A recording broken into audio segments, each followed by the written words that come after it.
Okay,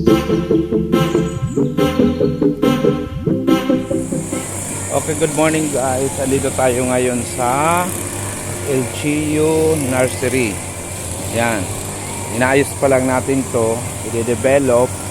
Simula pa lang to. Ngayon, ang inuna ko muna yung palinisin lahat tong area na to para maging maganda yung ating kapaligiran. Kasi itong LGU Nursery, i-develop to bilang isang tourist destination.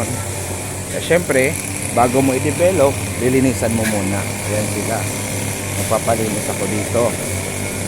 Para maging malinis, maging maayos. Yan, ituturo ko kayo dito, guys. Ituturo ko kayo. Yan. Good morning, good morning. Ayan, magpapalinis tayo ngayon dito sa LGU Castilla Nursery. Para maging maganda at makita natin yung ganda ng ating nursery na kung saan ito'y dinidevelop ng LGU Castilla para maging maganda at maging one of the tourist destination pa to.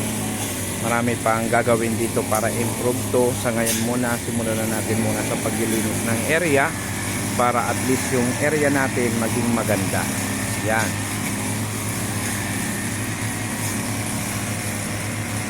Yan. Dito may mga tanim na kami dito.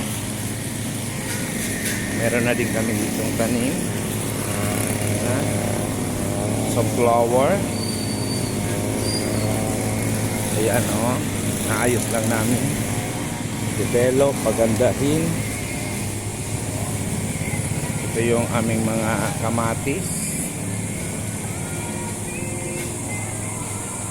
At ito yung aming mga plantation ng bougainvillea.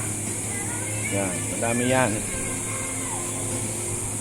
At dito, pinapatanim ulit namin itong mga bougainvillea. Ito yung mga